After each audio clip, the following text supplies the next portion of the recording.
lífeyrissjóður verslunarmanna fór út úr sín núna fjölmiðla og fjarskiptafélaginu Síf og hver keypti? Já, það er kannski... Það er nafni minn. Já, sko, þetta í tölu séð þetta kannski gætilega stærsta frétt við, en þetta er samt stór frétt fyrir alla sem að fylgjast með, að nú er þess að Jón Ásgeir búin að kaupa 10%, hann virðist hafa bara keypt þennan hlut sem að Við persónu gerum að þetta skeli við Jón Ásgeir, þess að hann er það ráðandi afl. Já, og með Ásgeir Reykjörð Gylfason með sér. Já, bróðir fyrirhöfandi utanríkisráðherra. Og þessi viðskipti núna, þau gefa nú kannski bara enn betri innsýn inn í það sem að margir hafa svona jafnvel vilja orða að skel starfar dálítið eins og vogunarsjóður.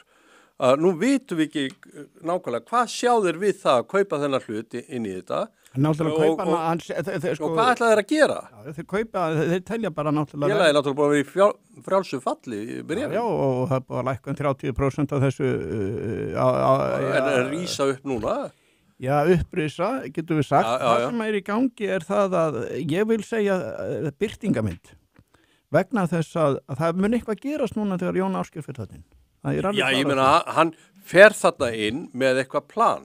Alveg klárlega. Því að við erum nú ofta velta við, hvað er planið? Og 10% er nú bara talsverður hlut. Já.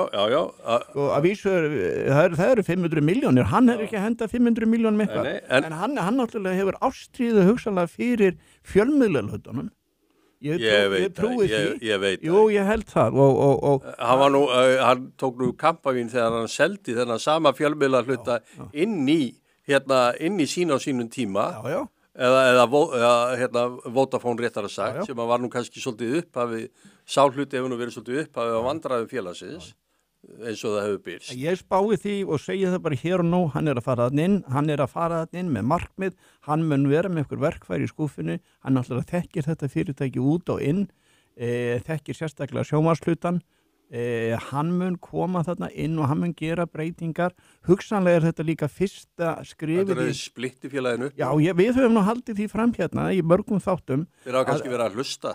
Þeir hafa verið, það er margir sem hlusta á þennan þátt. En þarna er hugsanlega fyrsta skrifið að einhverju sem felst í því að sjónvarpshlutin verður settur inn í sér félag eða fjölmiðlahlutin verður settur inn í sér félag sem þá sín á hlut í og hinur og þessir og ég er alveg samfærður því að þetta er fyrsta skref en ekkert eitthvað lokarskref fyrir Jóni Ásgeir. Nei, ég held að það sé mjög sennilega teóría sem að þú verður með